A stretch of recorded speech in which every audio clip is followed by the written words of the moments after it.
They say silence cuts deeper than any insult, and that day, I finally understood. I stood over the little cake I'd bought for my son, blue frosting spelling out "Happy 8th birthday" in a shaky, uneven script clearly done by some tired teenager at the bakery. Balloons drooped in the corner, paper plates sat neatly on the table, but the chairs stayed empty. My boy kept asking, "When are they coming, Mom?"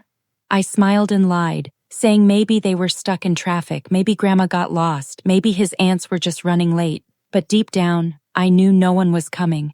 When he blew out the candles with only me clapping, his small shoulders sank, like he already knew what rejection feels like. That night, when he asked, "Why didn't they come?" I had no answer. A week later, one arrived anyway, in the form of a text from my mother. No sorry, no explanation, just, "Sweet 16 for your cousin, $1,500 per person, Venmo me." That was it.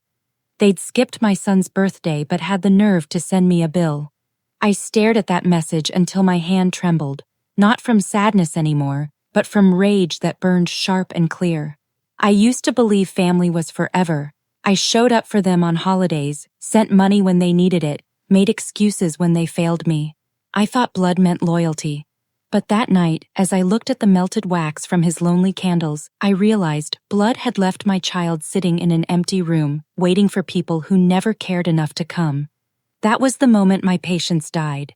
It wasn't just about the birthday. It was about everything. I replayed every favor, every conversation, every time they called only when they needed something. They never showed up when it mattered. And now they wanted me to pay for some over-the-top party while my child was treated like he didn't even exist. That text wasn't just an invitation, it was proof. Proof of my pizza.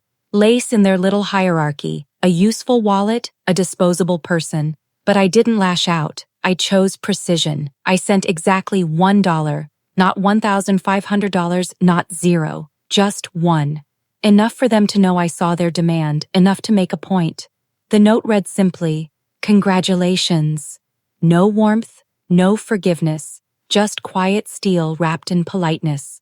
Then I changed the locks, blocked their numbers, and scrubbed every trace of their access from my life. If they couldn't show up for my son, they'd never set foot in my home again. I thought that would be the end of it. But revenge, even quiet revenge, has a way of stirring monsters you didn't realize were watching. 2 days later, there was a knock at the door. The police. My son froze on the couch, his pencil still in his hand. I opened the door calmly, heart steady. I'd half expected this. "Ma'am, we got a call about a disturbance, possible welfare check." I almost laughed. They'd actually called the cops on me. Claimed I was unstable, maybe neglecting my child, a coward's move. Pathetic, but predictable. I invited the officers in. The house was spotless. Dinner simmered gently on the stove. My son sat doing his homework, everything tidy, calm, ordinary. I led them through each room like I was giving a tour. Polite, controlled, unshakable. They left looking awkward, embarrassed even. And that's when it hit me.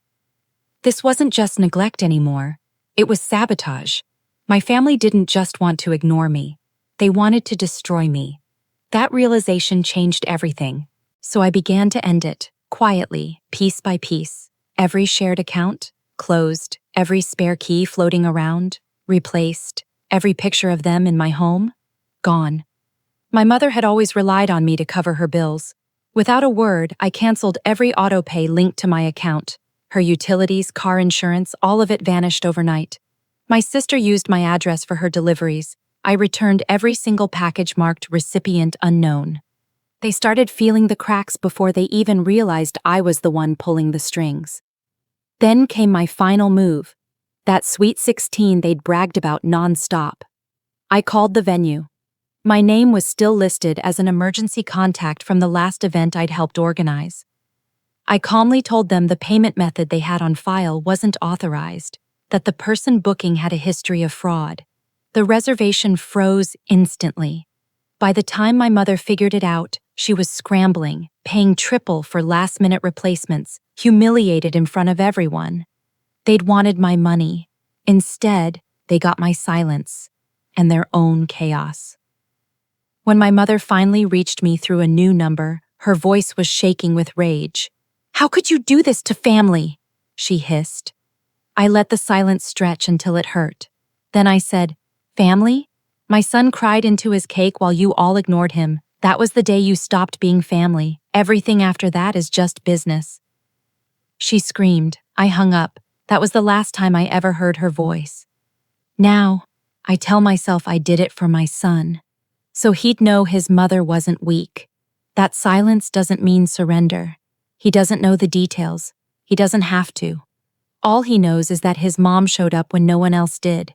And this year, when he blew out his candles, he didn't ask who was coming. He already knew the answer.